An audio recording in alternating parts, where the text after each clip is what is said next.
Hoy vamos a hablar de la temperatura y del calor. Aunque a veces nos parezca que son sinónimos, en realidad son cosas diferentes, aunque relacionadas.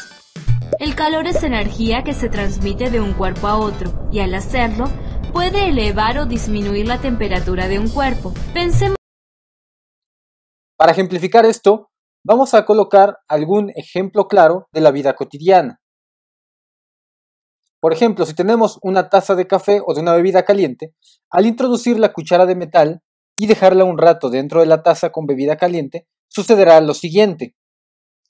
La energía calorífica pasa hacia la cuchara. A esto se le denomina la transferencia de energía. Y también la bebida pierde energía calorífica. Esto es, que la cuchara recibe el calor y la bebida a su vez se enfría ya que transfiere la energía calorífica hacia el metal. Esto es un ejemplo muy claro en la vida cotidiana y lo podemos llevar a cabo haciendo que una cuchara se mueva dentro de una bebida caliente. Con seguridad tendremos que la bebida tenderá a enfriarse gracias a este efecto. Entonces, si queremos definir lo que es calor, lo podemos hacer de la siguiente manera. Es la energía que se intercambia entre dos cuerpos debido a una diferencia de sus temperaturas. Si tenemos el claro ejemplo de estar cerca de una fogata, la fogata que tiene el calor, si nosotros nos acercamos, esta fogata cederá energía calorífica o pondrá en movimiento nuestras partículas, nuestras moléculas para generar calor en nosotros. A esto se le llama una transferencia de energía. Las unidades se miden en cal o caloría. Cualquier bebida, cualquier líquido puede llevar su energía calorífica al máximo siempre y cuando haya un intercambio de energía. Entonces, si nosotros creemos que la bebida se caliente, lo que provocaremos internamente será un aumento en su movimiento de moléculas.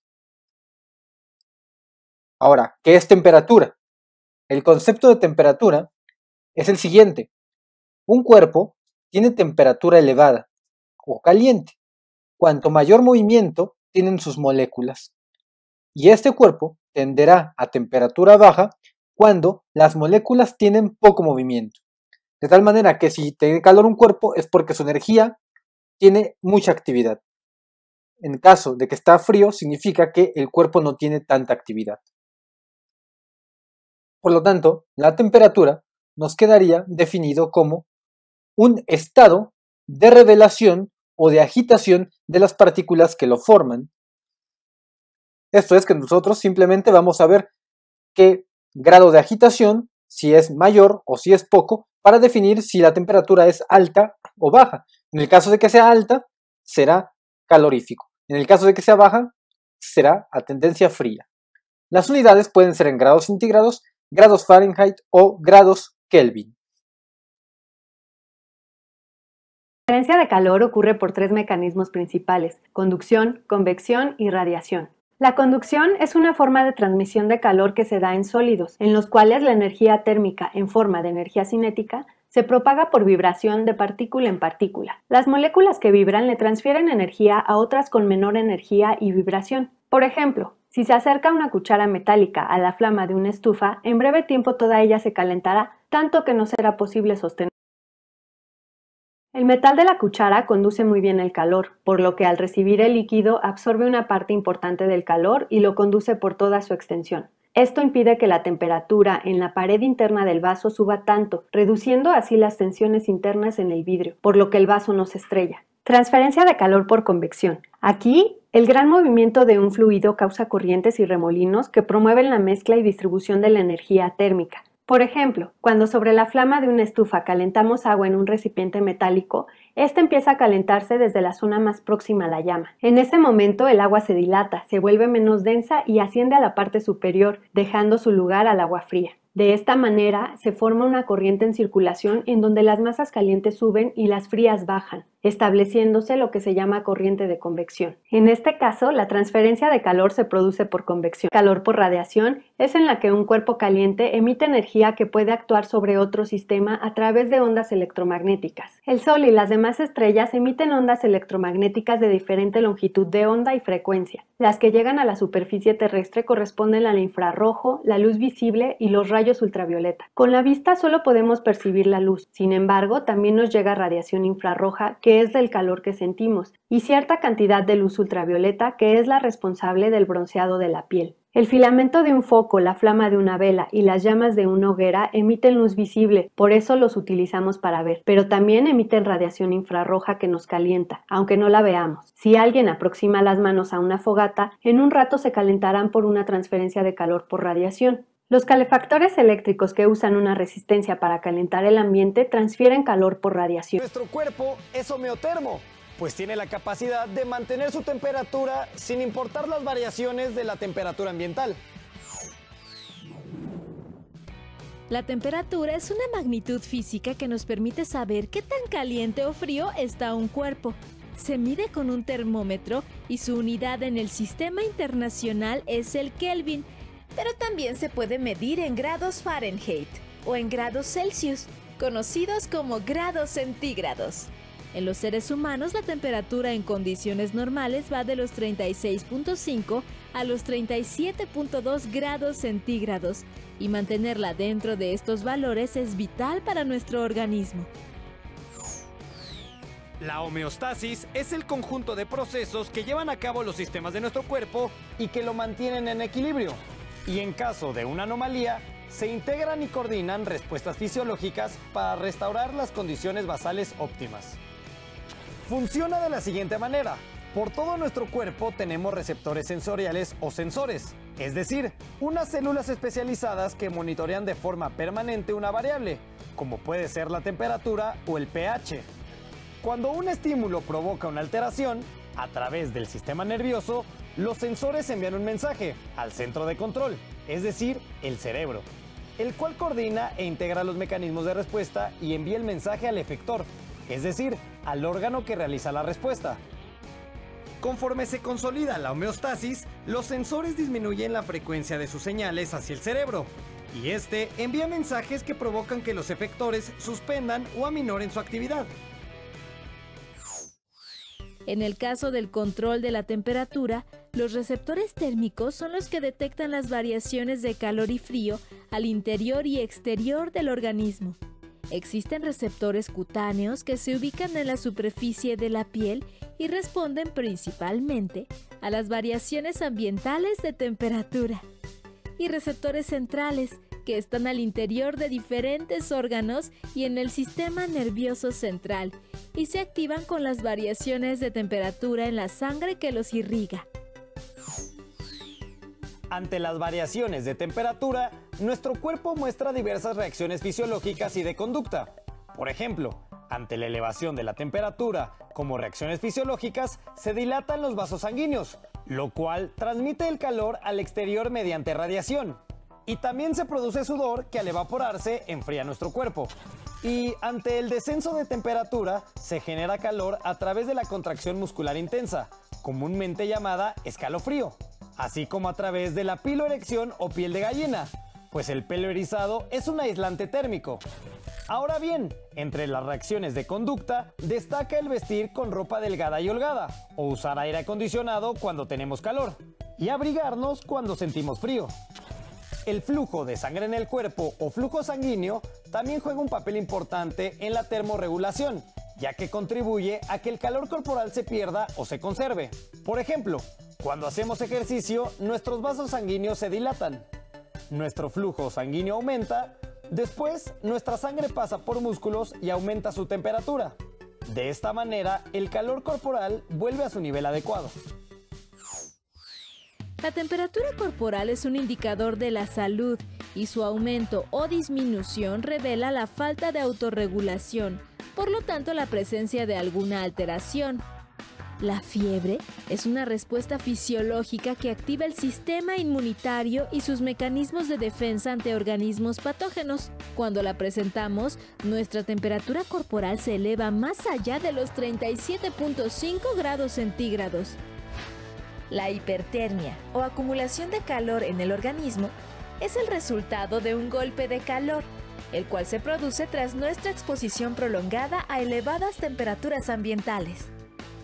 Y la hipotermia es la disminución de la temperatura corporal por debajo de los 35 grados centígrados. Puede ocasionarse por el descenso de la temperatura ambiental, por la inmersión en agua fría o por la exposición a corrientes de aire frío. ¡Patea la pelota! ¡Aquí la cacho!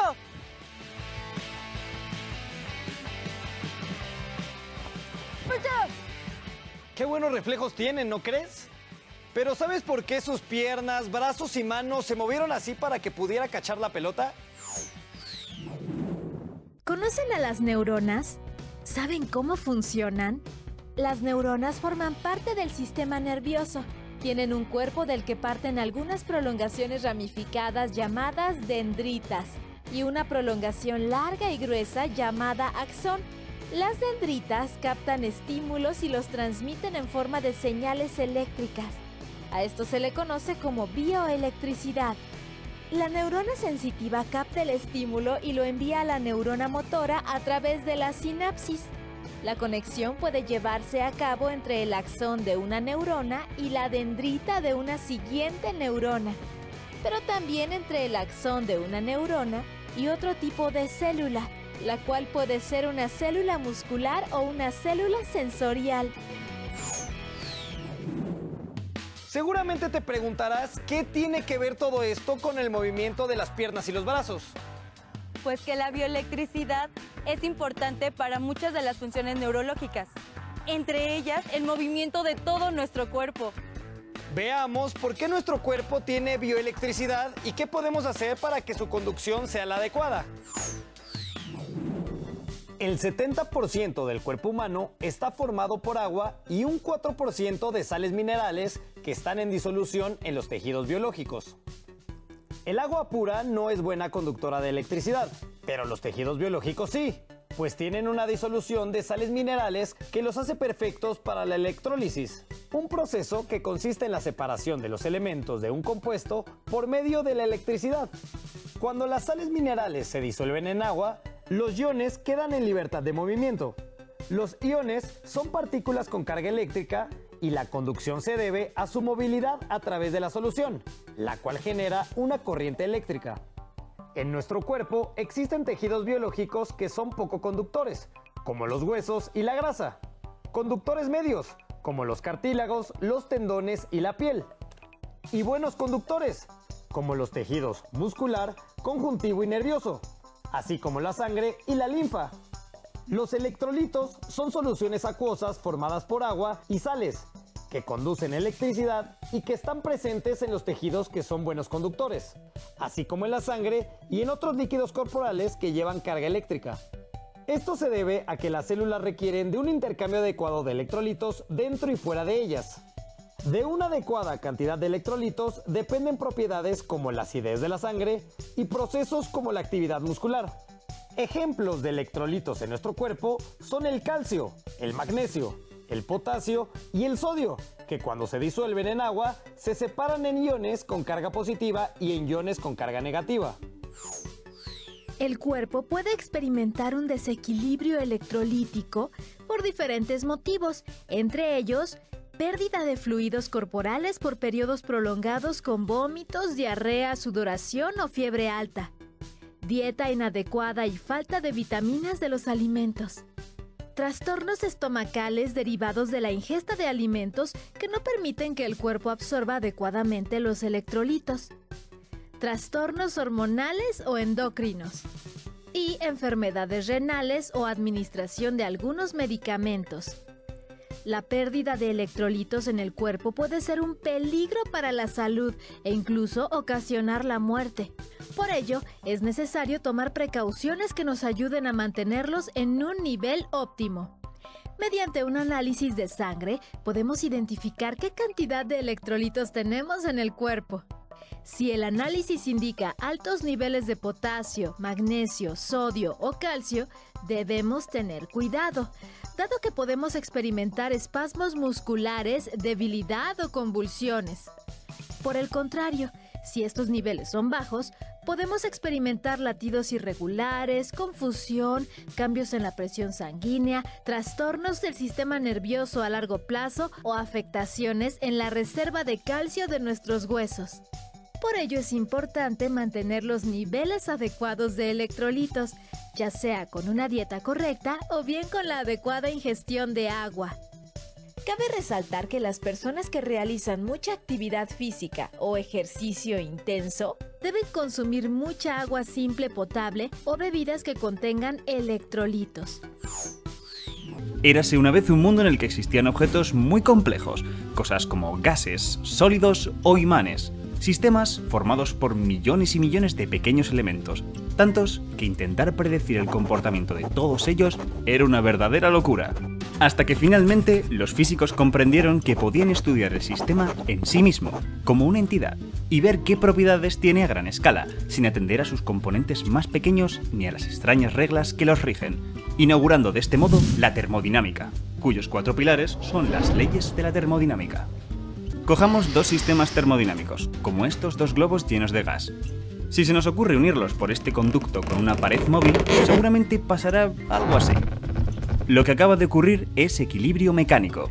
Me explico, hemos puesto en contacto dos gases a distintas presiones, por lo que el más presurizado ha empujado la pared hasta que el otro no ha querido ceder más y ha empujado hacia el lado contrario. Eventualmente, este tira y afloja acaba con la pared quieta, las presiones se han igualado, hay equilibrio.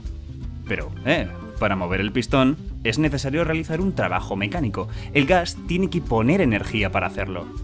¿Y de dónde ha sacado esta energía? Bueno, en estas situaciones lo que hacen los físicos es inventarse una energía potencial de donde extraerla, la energía interna del gas. Y fijaos que para que todo esto suceda hay que pagar un precio. El volumen de los gases ha tenido que cambiar. Pero traigamos otros sistemas. Cojamos dos sólidos a distintas temperaturas y pongámoslos en contacto. Lo que ocurre es bien conocido. El cuerpo más caliente transferirá su energía, en forma de calor, al más frío, hasta que sus temperaturas se igualen, y entonces se alcanzará el equilibrio térmico. ¿No te suena familiar? Hay dos magnitudes que tienen que igualarse para que haya equilibrio. Este equilibrio requiere de una transferencia de energía, la cual emana de la energía interna. Pero, ¿cuál es el análogo del volumen? ¿Cuál es el precio a pagar por el equilibrio térmico? Pues los físicos del momento no sabían qué era, así que le pusieron un nombre: entropía. Bien, dicho todo esto, ¿estáis listos para ver las leyes? ¡Vamos allá! La ley cero nos dice que si un cuerpo A y un cuerpo B están en equilibrio, y el cuerpo B está a su vez en equilibrio con un cuerpo C, A y C están también en equilibrio entre ellos. Y dirás, ¡oh vaya Crespo, qué sorpresa! Pues lo cierto es que esto no se puede derivar de ninguna parte, por lo que hay que postularlo y considerarlo como verdadero. Alguien tenía que poner la puntilla. En fin, vamos con la primera ley. Lo que dice, básicamente, es que la energía se conserva, no puedes sacarla de la nada. Por ejemplo, si quieres que un gas se expanda para empujar un pistón, esta energía debe o bien tomarse de la energía interna del gas, lo que reducirá su temperatura, o bien debe introducirse al gas en forma de calor. Nada es gratis en el universo. Toca la favorita, la segunda ley. Esta surge en origen de estudiar las máquinas térmicas y hay varias formas de expresarla, pero la más popular es que cualquier proceso termodinámico aumenta o deja igual la entropía del universo, aunque en la mayoría de los casos la aumenta. Puede ser que en tu pequeño sistema hayas conseguido disminuir la entropía, pero siempre resulta que al hacer eso has aumentado la del resto del universo. Si te estás preguntando ¿qué demonios es la entropía y por qué tiene que aumentar siempre?, no te molestes. La entropía es una manifestación de algo que le ocurre a esos elementos que forman nuestro sistema, pero estamos hablando de termodinámica, del conjunto en sí mismo. Aquí no nos importa su interpretación microscópica. La entropía es una magnitud a gran escala, y la teoría no nos dirá mucho más sobre ella. La tercera ley. Una de sus formas de enunciarse es que no se puede enfriar un sistema termodinámico al cero absoluto en un número finito de procesos físicos. Vamos, que el cero absoluto de temperaturas es inaccesible. Solo podemos acercarnos a él, nunca alcanzarlo. Sin duda, la termodinámica es capaz de predecir en un sinfín de sistemas de características muy distintas. Sin embargo, no es capaz de dar un sentido físico a muchas de sus entidades, como la temperatura y la entropía. Para eso, los físicos tuvieron que esperar a una teoría que consiguiera trabajar con esos pequeños elementos tan molestos: la física estadística.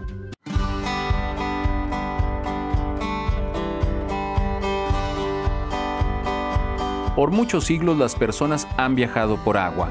Los primeros botes y barcos utilizaban la fuerza del viento. Pero en 1787, John Fitch inventó el bote impulsado por vapor. Construyó uno que pudiera transportar a las personas. 20 años después, Robert Fulton mejoró el diseño de Fitch. El bote de vapor de Fulton podía viajar río abajo a mayor rapidez. Pronto los botes de vapor movían cultivos, suministros y personas a lo largo de las riberas. El invento del bote de vapor cambió el modo en que se veía la ribera. Nuevas comunidades y ciudades se establecieron a lo largo del río Mississippi y otros ríos, gracias a los botes de vapor. Los botes de vapor también eran una forma más económica para viajar que en tren. Asimismo, los botes de vapor fueron utilizados como botes de guerra por la Marina de los Estados Unidos. Los botes de vapor funcionaban con vapor, por supuesto. La poderosa presión del vapor gira una gran rueda de agua en la parte trasera del bote. La rueda de agua tiene una serie de remos que giran e impulsan al bote a través del agua. Una de las características más reconocidas de los botes de vapor es la gran chimenea que sobresale de la parte superior del bote.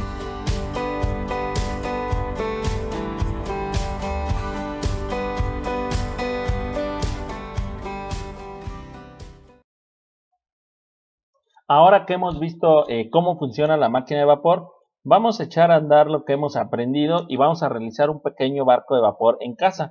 Para esto es necesario que pidas ayuda a tu mamá o a tu papá, porque además vas a realizar un pequeño video donde el barquito de vapor ya esté funcionando. Les voy a dejar un tutorial aquí a continuación de cómo se realiza este barco de vapor. Sin embargo, también en la página 53 del libro de texto aparece la instrucción de cómo realizar el barco de vapor. Continuamos.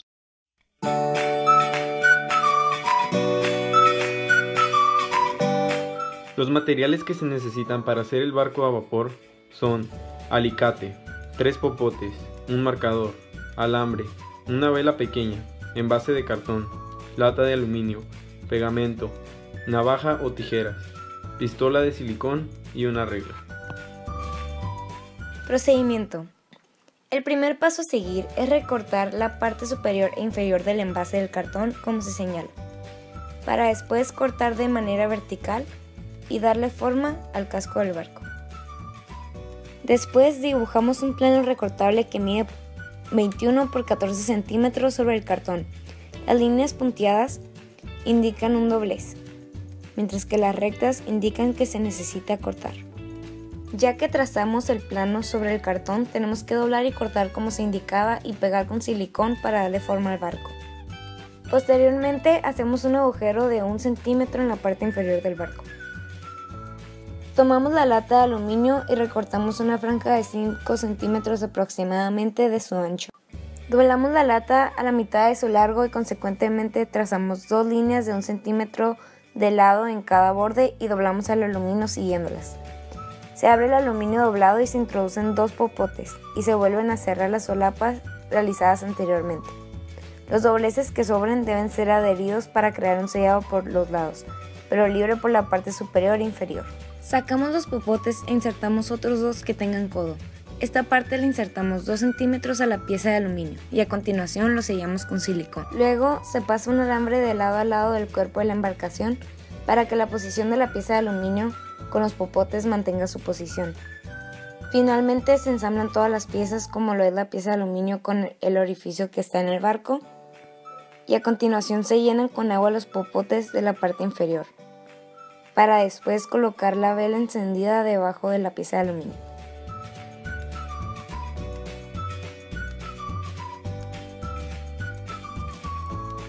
El funcionamiento del barco se basa en la conducción del calor principalmente.